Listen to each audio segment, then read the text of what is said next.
જય શ્રી કૃષ્ણ. સ્વાગત છે તમારું હું ગુજરાતી ચેનલ યુટ્યુબમાં. સંકટ ચોથ. શ્રાવણ માસની અંધારી ચોથના દિવસે સંકટ ચોથ આવે છે. આ દિવસે સવારે નાહી ધોઈ ગણપતિની સ્થાપના કરવી, તેમનું પૂજન કરવું, લાલ કરેણના ફૂલો વડે તેમની પૂજા કરવી, ત્યારબાદ ધૂપ દીપ કરી નૈવેદ્યમાં લાડુ ધરાવવા, રાત્રે ચંદ્ર દર્શન કરી ગણપતિને પ્રાર્થના કરી કહેવું કે હે ગણપતિ દાદા, અમારા સઘળા સંકટ નિવારી સુખ શાંતિ આપજો, અમારું કલ્યાણ કરજો. ચંદ્રસેન નામનો એક રાજા હતો. તે દયાળુ અને ભલો હતો. તેની રાણીનું નામ ચંદ્રાવતી હતું. રાજા રાણી ધાર્મિક વૃત્તિના અને ધર્મપરાયણ હતા.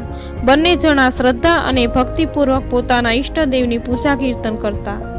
અતિથિ દેવો ભવમાં માનતા હતા. તેઓ સુખી હતા, પરંતુ ધર્મીને ઘરે ધાડ એ કહેવત મુજબ એમના પર ઓચિંતું સંકટ આવી પડ્યું. અચાનક પડોશી રાજ્યના રાજાએ પોતાનો વિસ્તાર વધારવા અને ધનની લાલચમાં ચંદ્રસેનના રાજ્ય પર ચઢાઈ કરી. તે બળવાન રાજા હતો. જોત જોતામાં ચંદ્રસેનનું રાજ્ય પડાવી લીધું. રાજા રાણી જીવ બચાવવા ગુપ્ત ભોયરામાંથી જંગલના રસ્તે જતા રહ્યા. બધો નસીબનો ખેલ છે. મહેલમાં રહેનાર જંગલમાં અને ઝૂંપડી બાંધી રહેવા લાગ્યા. બંને સંતોષી હતા. આવી વિકટ સ્થિતિમાં પણ તેમણે પોતાની ધાર્મિક વૃત્તિ અને અતિથિ સત્કાર ન છોડ્યા. એકવાર તેમના આંગણે માર્કંડ મુનિ આવ્યા. રાજા રાણી બંનેએ તેમનો આદરપૂર્વક સત્કાર કર્યો, ફળાહાર કરાવ્યો, પછી વંદન કરી સામે ઊભા રહ્યા. મુનિ મહાજ્ઞાની હતા. તેમણે કહ્યું, હે રાજન, સંકટહર વ્રત કરો તો તમને જરૂર ફાયદો થશે અને તમારું છીનવાઈ ગયેલું રાજ્ય પાછું મળશે. રાજાએ નમ્રતાથી કહ્યું, મુનિરાજ, ભક્તિભાવપૂર્વક અમે વ્રત કરીશું, પણ અમને કૃપા કરી અને વ્રતની વિધિ જણાવો. મુનિએ કહ્યું, શ્રાવણ માસમાં કૃષ્ણ પક્ષની ચોથના દિવસે આ વ્રત લેવું. પ્રાતઃકાળે સ્નાન કરી ગણપતિની મૂર્તિની સ્થાપના કરી, લાલ કરેણના ફૂલો વડે તેમની પૂજા કરવી અને ધૂપદીપ કરી નૈવેદ્યમાં લાડુ ધરાવવા અને જો બની શકે તો ગોળ ધરાવવો.